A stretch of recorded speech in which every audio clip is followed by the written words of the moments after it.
इसी तरह एक महान महर्षि हुए भास्कराचार्य, उन्होंने गणित की सबसे पहली पुस्तक लिखी लीलावती, जिसका नाम लीलावती जो थी वो महर्षि भास्कराचार्य की बेटी थी। तो अपने बेटी के नाम पर, बेटी को जो वो सिखाते थे गणित में, वही सब उन्होंने लिखा पुस्तक में। और लीलावती के बारे में कहा जाता है कि वो इतनी कुशाग्र बुद्धि थी, इतना तीव्र बुद्धि वो बेटी थी कि पेड़ के पत्ते गिन सकती थी। और जब भी उसको पेड़ के पत्ते गिनने के लिए कहा गया तो वास्तव में उतने ही पत्ते निकलते थे जितने होते थे। और उसको कहा जाता था कि तुम्हारी बुद्धि बहुत तेज चलती है, तो कहती थी वो पिताजी की कृपा है, उन्होंने मुझे गणित सिखाया। पेड़ के पत्ते गिन लेना कोई आसान काम नहीं है, ये कुछ ऐसा ही काम है कि आसमान में तारे गिन लेना। और लीलावती इसमें सिद्धहस्त थी। उस लीलावती के नाम से पुस्तक प्रकाशित हुई, महर्षि भास्कराचार्य की गणित की पहली पुस्तक। और सारी दुनिया ने उस पुस्तक को आधार बनाकर अपने यहां गणित का कोर्स बनाया है, सिलेबस बनाया। आपको हैरानी होगी जानकर, दुनिया के बहुत सारे देशों ने अपने गणित का सिलेबस लीलावती के आधार पर बनाया। ऐसे एक महान हमारे देश में गणितज्ञ हुए, उनका नाम था महर्षि ब्रह्मगुप्त। इन्होंने सारी दुनिया को सबसे पहले सिखाया जोड़ना, घटाना, गुणा करना और भाग करना। ये अंक गणित का जो 4 हिस्सा है, जोड़, घटाना, भाग और गुणा, ये सबसे पहले महर्षि ब्रह्मगुप्त ने पूरी दुनिया को सिखाया। और इसके लिए उन्होंने शास्त्र निर्माण किया। और महर्षि ब्रह्मगुप्त के ही नाम ये खोज है कि वर्ग करना और वर्गमूल करना, घन करना, घनमूल करना, यह भी उन्होंने सबसे पहले सूत्र दिया दुनिया को सीखने के लिए। और जो बीज गणित हम पढ़ते हैं, जिसको हम आजकल अलजेब्रा कहने लगे हैं, ये अलजेब्रा पूरा का पूरा महर्षि ब्रह्मगुप्त की देन है। हमारा आज का अलजेब्रा और उसका सिलेबस महर्षि ब्रह्मगुप्त के लिखे हुए पुस्तकों पर आधारित है सारा का सारा। इसी तरह से एक प्रमेय होती है, एक थ्योरम है, वो हम लोग पढ़ते हैं बचपन में, 9वीं 10वीं कक्षा से लेके 12वीं तक हम उसका इस्तेमाल करते हैं। वो थ्योरम को पाइथागोरस थ्योरम कहते हैं। पाइथागोरस का जन्म हुआ ईसा से 8 शताब्दी पहले, और ईसा के 15वीं शताब्दी पहले के भारत के गुरुकुलों के रिकॉर्ड्स बताते हैं कि पाइथागोरस हमारे यहां था। हम उसको बोधायन प्रमेय के रूप में पढ़ते थे। बोधायन एक महर्षि हुए, उनके नाम से वो प्रमेय पढ़ाई जाती थी भारत में ईसा के जन्म के 15 शताब्दी पहले, माने आज से लगभग 3500 साल पहले वो प्रमेय भारत में पढ़ाई जाती थी बोधायन प्रमेय के नाम से। और वो प्रमेय क्या है? कर्ण का वर्ग बराबर लंब का वर्ग धन आधार का वर्ग, हिंदी में कहते हैं ना, हाइपोटेन्यूज का स्क्वायर परपेंडिकुलर और बेस के स्क्वायर के एडिशन के बराबर। तो कर्ण का वर्ग बराबर लंब का वर्ग धन आधार का वर्ग, ये जो हम पढ़ते हैं, ये सबसे पहले बोधायन महर्षि की देन है, जिसके आधार पर सारी दुनिया ने सीखा। पाइथागोरस ने बेईमानी करके और चालाकी करके इसको अपने नाम से प्रकाशित करवा दिया, और वो आज तक सारी दुनिया इसी भ्रम में जी रही। इसी तरह से मैथमेटिक्स में, मॉडर्न मैथमेटिक्स में एक थ्योरम इस्तेमाल होती है, बाइनोमियल थ्योरम। अगर थोड़ा गणित आपने उच्च स्तर का पढ़ा होगा तो आपको तुरंत ये नाम ध्यान में आएगा। बाइनोमियल थ्योरम जो द्विपद प्रमेय है, वो सारी दुनिया को सबसे पहले भारत ने दी, और ये बाइनोमियल थ्योरम भी महर्षि आर्यभट्ट की देन है सारी दुनिया। और इसी तरह से हमारे भारत में एक विषय चलता है गणित में, जिसको मॉडर्न मैथमेटिक्स के नाम से आजकल कहने लगे हैं, कैलकुलस। और उसके 2 हिस्से हैं, इंटीग्रल कैलकुलस, डिफरेंशियल कैलकुलस। ये इंटीग्रल कैलकुलस सबसे पहले भारत में लाया जिस महर्षि ने, उनका नाम था माधवाचार्य। और डिफरेंशियल कैलकुलस पूरी दुनिया को सिखाया जिन महर्षि ने, उनका नाम था भास्कराचार्य। डिफरेंशियल कैलकुलस का आज का पूरा सिलेबस भास्कराचार्य जी की पुस्तक को सामने रख लो तो समझ में आ जाता है। और माधवाचार्य जी की जो गणित की पुस्तक है, उसको पढ़कर डिफरेंशियल, वो इंटीग्रल कैलकुलस पढ़ो, बिल्कुल साफ समझ में आ जाता है। और गणित में सबसे ज्यादा शोध दुनिया में हुआ है तो वो भारत में हुआ है। भारत के बाद दूसरे नंबर पर सबसे बड़े गणितज्ञ माने जाते हैं दुनिया में, वो फ्रेंच लोग हैं। फ्रांसीसी लोग इस बात को स्वीकार करते हैं कि गणित अगर हमने सीखा है और दुनिया ने सीखा है तो वो भारत से सीखा है। और गणित की जो मूल बात है, शून्य, 1 2 3 4 5 6 7 8 9, जिसको हम नंबर सिस्टम कहते हैं, ये सारी दुनिया को भारत की देन है। और आपने मेरे व्याख्यान के पहले वो जो गीत सुना, जब 0 दिया मेरे भारत ने, वो सच है। सारी दुनिया को शून्य, फिर 1, फिर 2, फिर 9 तक की गिनती हमने सिखाई है। और जो गिनती सिखाएगा वही गणित बनाएगा। गणित तो उसी को आएगा जिसको गिनती आएगी। जिन्होंने गिनती गिनी है और जिन्होंने गिनती पढ़ी है वही गणित बना सकते हैं और गणित सिखा सकते हैं। तो भारत ने सारी दुनिया को गिनती दी है, गणित दिया है, गणित के सूत्र दिए हैं। और कुछ गणित के सूत्रों के बारे में तो आप सब जानते हैं। वैदिक गणित का नाम आपने सुना है? वैदिक गणित के सूत्र 17 सूत्र हैं। इन सूत्रों को जो सीख लेगा वो गणित का इतना बड़ा पंडित हो जाएगा कि कैलकुलेटर से ज्यादा तेज कैलकुलेशन वो कर पाए। कुछ भारतवासी सारी दुनिया में अपना चमत्कार दिखाते रहते हैं गणित का। एक बहन जी है, एक माता जी है, नाम नहीं लेना चाहता उनका, आप सब समझ जाएंगे 1 मिनट में। वो पूरी दुनिया में प्रवास करती हैं और बड़े बड़े शो करती हैं। लाखों रुपए उस शो के वो लेती हैं। एक एक व्यक्ति उस शो में जाए तो हजारों रुपए की टिकट खरीदता है, डॉलर्स में खरीदता है।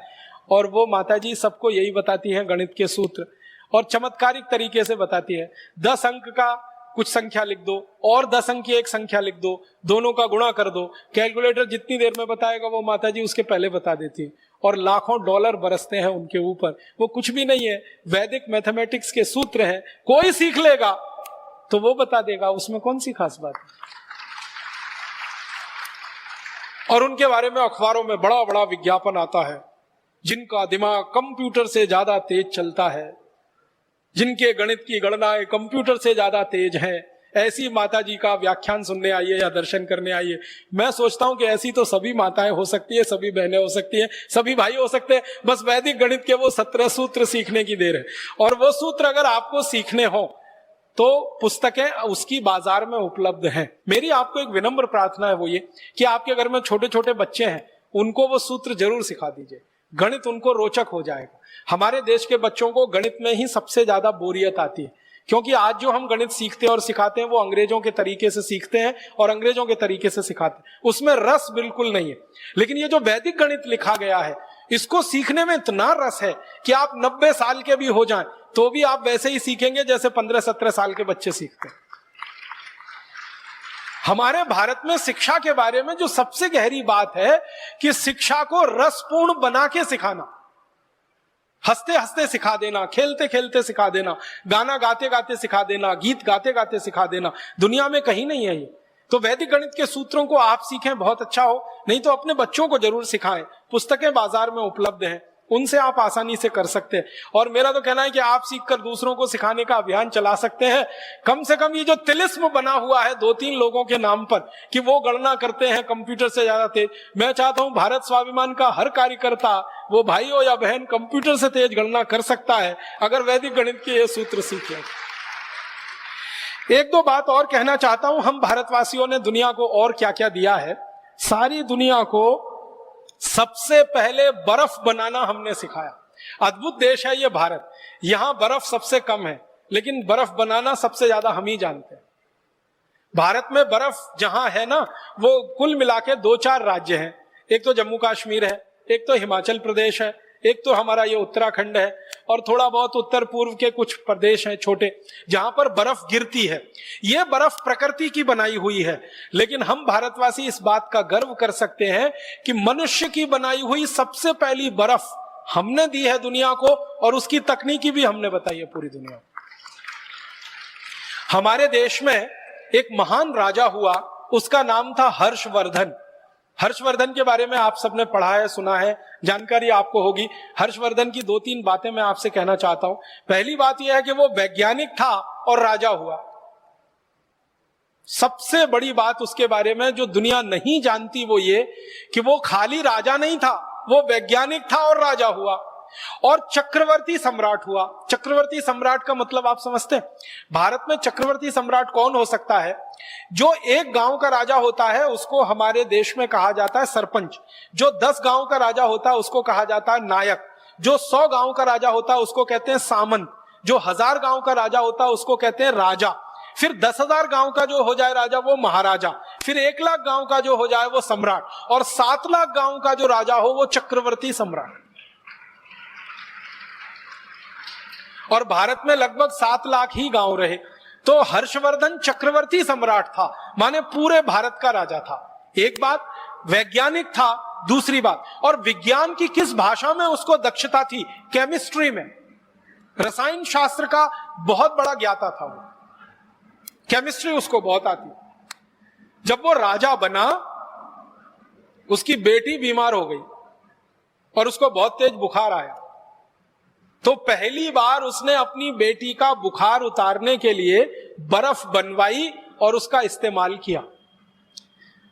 हर्ष चरित्रम करके एक पुस्तक लिखी गई हर्षवर्धन के बारे में, और हर्ष चरित्रम में इसका विस्तार से वर्णन है कि राजा हर्षवर्धन अपनी बेटी का बुखार ठीक करने के लिए बर्फ का इस्तेमाल कर रहा है, और वो बर्फ बनाने की पूरी तकनीकी है। और राजा हर्षवर्धन का जो समय है ना, वो 6वीं शताब्दी का है, माने आज से लगभग 1500 साल पहले, 1400 साढ़े 1400 साल पहले। अंग्रेजों के यहां बर्फ पड़ती है, अमरीकियों के यहां बर्फ पड़ती है, फ्रांस में बर्फ पड़ती है, जर्मनी में बर्फ पड़ती है, लेकिन वो बर्फ बनाना 18वीं शताब्दी तक नहीं जानते थे। जिनके यहां बर्फ पड़ती है वो बर्फ बनाना नहीं जानते थे। बर्फ बनाने के लिए पानी को एक विशेष तापमान पर रखना पड़ता है और एक विशेष दबाव उसको देना पड़ता है। एटमॉस्फेरिक प्रेशर और टेम्परेचर दोनों को कंट्रोल करके ही बर्फ बन सकती है। बहुत जटिल प्रक्रिया है, आसान काम नहीं है ये। लेकिन हर्षवर्धन को ये मालूम था और उसने बर्फ बनाना और बनवाना अपने राज्य में शुरू किया था। उस समय से भारत में बर्फ बनाने की परंपरा है। बर्फ हमारे यहाँ भगवान के द्वारा बहुत कम दी गई है, लेकिन बनाना हमको दुनिया में सबसे पहले आया। अब हमको यह स्थापित कराना अभी बाकी है कि सबसे पहले बर्फ भारत में बनी। अंग्रेज लोग बताते हैं कि उन्होंने सबसे पहले बर्फ 18वीं शताब्दी में बनाई।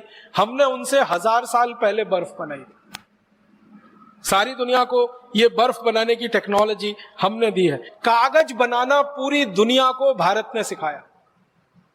कागज बनाना सबसे पहले भारत में शुरू हुआ। हमारे भारत में एक घास होती है, उसको सन कहते हैं, और एक घास होती है उसको मूंज कहते हैं। गांव के लोग हैं उनको तो ये दोनों शब्द अच्छे से समझ में आएंगे। एक सन होती है और एक मूंज होती है।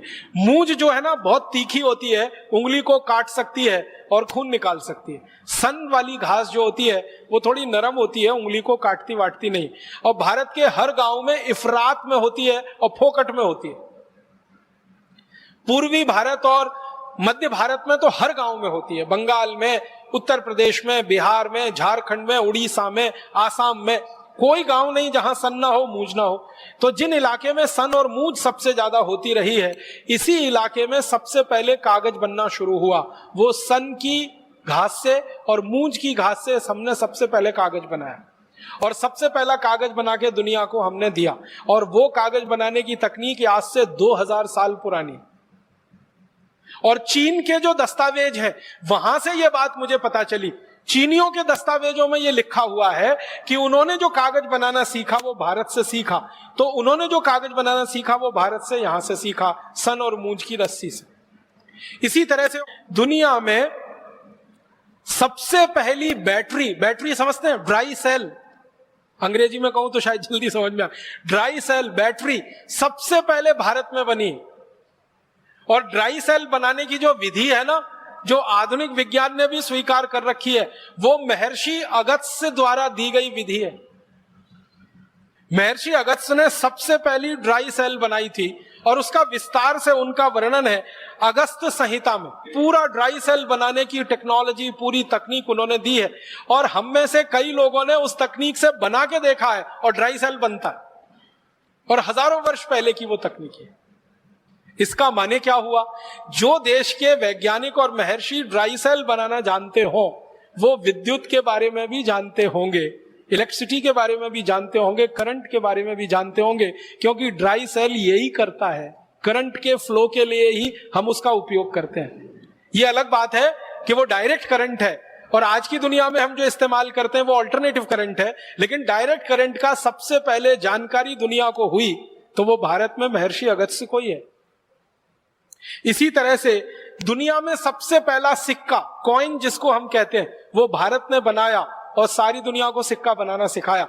ये जो सिंधु घाटी की सभ्यता का अगर आप इतिहास पढ़ेंगे तो आज से 3-3.5 साल पहले का इतिहास है, उसमें सिक्के बनाने का बहुत विस्तार से वर्णन है और सिक्के की ढलाई करने के लिए बहुत सारी फैक्ट्रियों की जानकारी। इसी तरह से जस्ता बनाना, जिंक, सारी दुनिया को भारत ने सिखाया जिंक बनाना। हमसे पहले कोई नहीं जानता था कि जस्ता कैसे बनता है, जिंक कैसे बनता है। और 13वीं शताब्दी में भारत में एक पुस्तक लिखी गई, उसका नाम था रस रत्न समुच्चय। उस पुस्तक में जिंक बनाने का बहुत विस्तार से वर्णन। पारा बनाना सारी दुनिया को हमने सिखाया। मरकरी जो सबसे मुश्किल है, सबसे जटिल है, वो पारा बनाने का चरक संहिता में बहुत विस्तार से वर्णन है और रस रत्न समुच्चय में भी बहुत विस्तार से वर्णन। और एक बहुत रोचक जानकारी, दुनिया में सबसे पहले बारूद बना वो भारत में, बस इस्तेमाल उसका हुआ फुलझड़ी चलाने में। ये रोचक बात है, हमने बारूद बनाया सबसे पहले, लेकिन उसका बम नहीं बनाया, उसकी फुलझड़ी बनाई। क्यों? मारना नहीं है ना, हम तो अहिंसा वाले लोग हैं ना। बारूद से मार भी सकते हैं, बम बना के किसी को ब्लास्ट कर सकते हैं, लेकिन वही बारूद फुलझड़ी भी बनाता है, वही बारूद वो चक्री भी बनाता है, और वही बारूद से अनार बनता है। तो हमने बारूद बनाया अनार के लिए, फुलझड़ी के लिए, चक्री के लिए, हमने बारूद नहीं बनाया बम के लिए। और दुनिया ने हमसे बारूद बनाना सीख लिया तो उन्होंने फुलझड़ी नहीं बनाई, उन्होंने बम बनाया, और दुर्भाग्य से फिर हमको ही मारने के काम में उसको लाया। और एक दो रोचक बातें कहता हूं। दुनिया का सबसे पहला, कृषि की बात थोड़ी कर लेता हूं, दुनिया में सबसे पहला जो उपकरण माना जाता है ना, सबसे पहला उपकरण, वो है पहिया, व्हील, चक्र। ये भारत में बना। व्हील का इन्वेंशन, व्हील का आविष्कार भारत में हुआ, चक्र का आविष्कार हमारे यहां हुआ। उस पहियों को हमने बैलगाड़ी में लगाया और बैलगाड़ी को चलाया, दूसरों ने उस पहियों को हवाई जहाज में लगाया, उसमें चलाया। पहिया तो एक ही है, वो हवाई जहाज में लगे या बैलगाड़ी में। और फिर हमने दुनिया का सबसे पहला कृषि उपकरण दिया, पूरी दुनिया को मालूम नहीं था उसके बारे में, हल, खेत में जोतने वाला हल, 1 फल वाला हल, 2 फल वाला हल, 3 फल वाला हल, जिसको तिफारा कहते हैं, दुफारा कहते हैं, 1 फारा कहते हैं। ये तीनों तरह के हल सबसे पहले भारत में बने और दुनिया ने हमसे खेती करना सीखा हल चलाकर। इसी तरह से हसिया है, हथौड़ा है, बेलचा है, खुरपी है, खुरपा है, पवित्र है, सैकड़ों किस्म के कृषि उपकरण सबसे पहले भारत में बने और सारी दुनिया में यहां से गए, क्योंकि हजारों साल पहले कृषि भारत से शुरू हुई और दूसरों ने फिर हमारी नकल करके कृषि करना शुरू किया।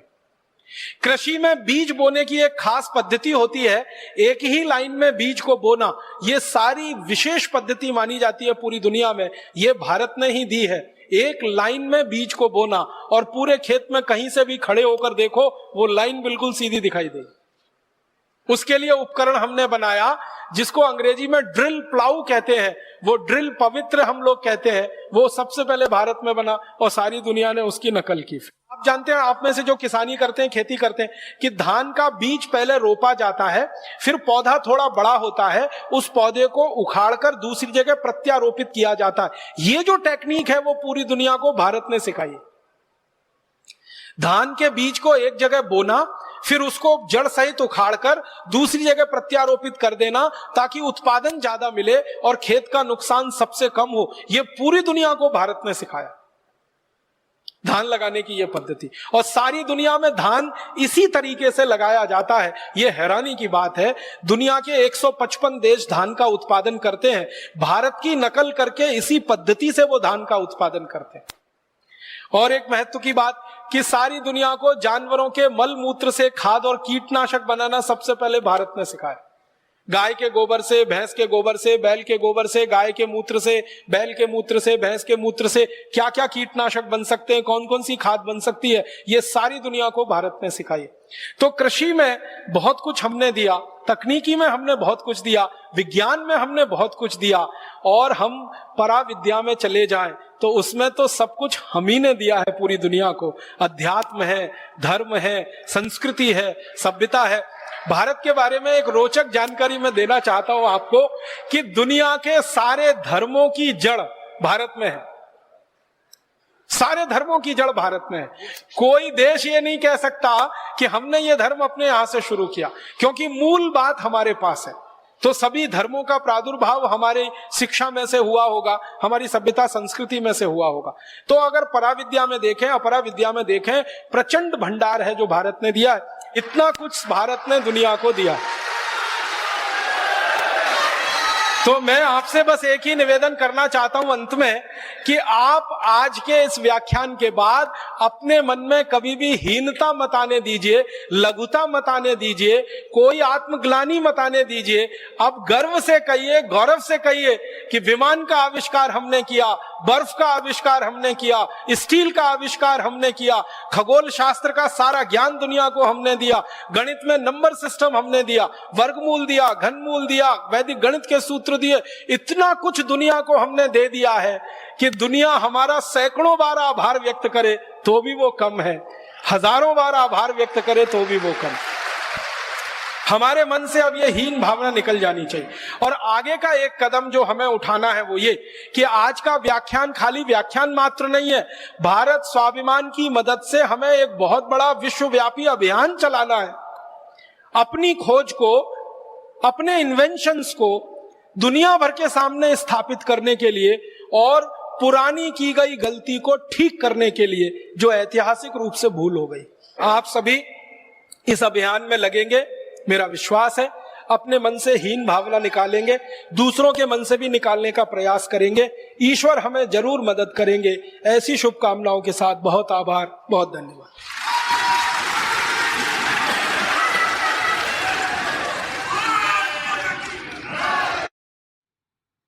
दोस्तों, सबसे पहले तो चैनल सब्सक्राइब करें, फिर लाइक, कमेंट और शेयर करें। और हाँ, हमारा एंड्रॉयड ऐप डाउनलोड करना ना भूलें।